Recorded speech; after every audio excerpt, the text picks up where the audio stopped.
in the age of real-time data transfer, we can fortunately see history unfold itself in front of our eyes. If pre-internet era we had to wait for events to be put in catalogs and then understand how war strategies were laid out, today the connected world updates each and every move on the trenches.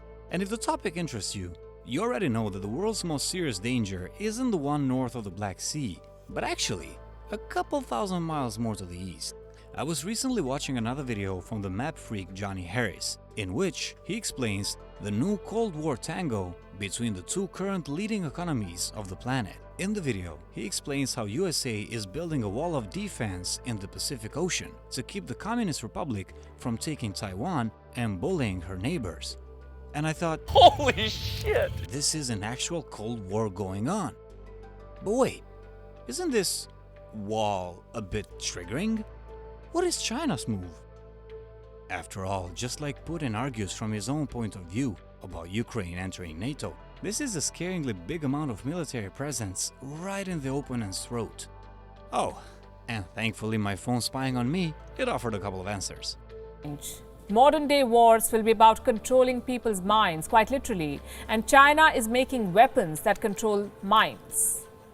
Brain control weapons? What kind of Hollywood propaganda, QAnon conspiracy, White House fake news is this? But then I thought, hold on, it is 2023.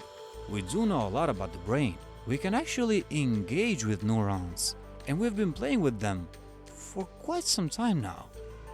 Furthermore, unlike the West, being held back by non-human trials, communism hasn't exactly been known for upholding human rights. So let's try to examine this weapon. What is the reality of it? How does it work? And most importantly, what is the other side of the trenches doing about it? The original news was published by the Washington Times a couple of days ago. Quote, China's People's Liberation Army is developing high-technology weapons designed to disrupt brain functions and influence government leaders or entire populations. The weapons can be used to directly attack or control brains using microwave or other directed energy weapons in handheld guns or larger weapons firing electromagnetic beams. The media outlet credits a report by 3 open-source intelligence analysts. The 12-page document argues that the Chinese Communist Party and its People's Liberation Army have established themselves as world leaders in the development of neurostrike weapons. I'll put a link in the description. If, like me, you met with the word neurostrike for the first time, yes, it is exactly that. Weapons aimed at neurons. Meaning the world's military's latest ammunition advancements isn't bullets, but waves engineered to, quote, impair thinking, reduce situational awareness, inflict long-term neurological damage, and cloud normal cognitive functions, end quote. And a special branch of the Chinese military, known as the Strategic Support Force, is the most advanced one in the world. It can be used to influence specific military personnel or entire groups of civilians. In real-life application, this wouldn't mean controlling minds, but a consistent headache, cloudy vision, and an overall reduction of sensory functions would put you in a serious disadvantage in an activity that requires the best human precision possible. How real is it though? Of course we cannot know the exact situation, that is classified, but we can speculate. Theoretically speaking, it could be. In the last decade, neuroscience has made major breakthroughs in brainwave interpretation.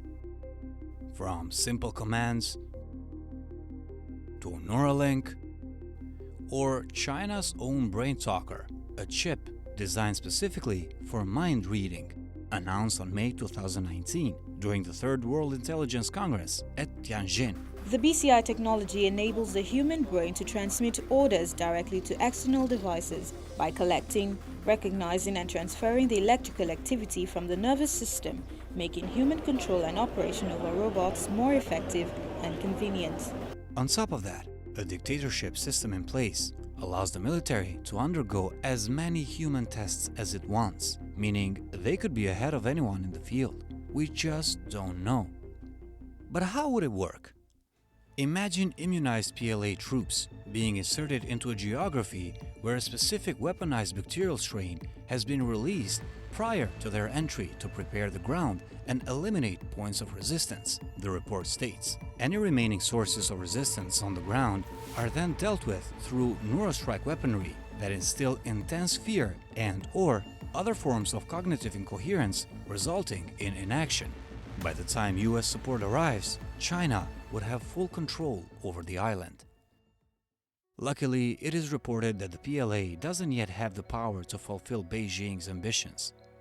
So there is still a window. And this report alone is one of the ways US is trying to fight back, by spreading awareness with the rest of the world, calling for international talks and policy remedies, such as ethics reviews for neuroscience and cognitive science studies. The second move is the good old sanctions. There is currently a blacklist of at least 60 companies involved in the neurostrike effort, which aren't allowed to do business with the US or its allies anymore. Surprisingly, DJI is one of them. I know what you're thinking. Mind-controlling drones. Cool, but scary as hell. The report suggests that USA should proactively sabotage any supply chain involved in said institutions. And lastly, cyber capabilities should also be used to target and disrupt Chinese neurostrike programs. Neuroscience is not bad, it's just a tool. How we use it is all up to us. It is interesting how our species has been on this planet for so little time, and in so little time, we were able to achieve so many things, so many advancements, many of which actively contributed to the speed up of its cataclysm, to the point that we are currently looking for a new home. Alas, what is done is done. Sadly, instead of joining heads and figure out solutions, we still succumb to our primitive need for power, the ruling of one over the other. There we go. That's it for this week's Dose of Warfare Anxiety. If you enjoyed the video, a like and a subscribe would be very much appreciated. Thank you so much for watching. Catch you in the next one.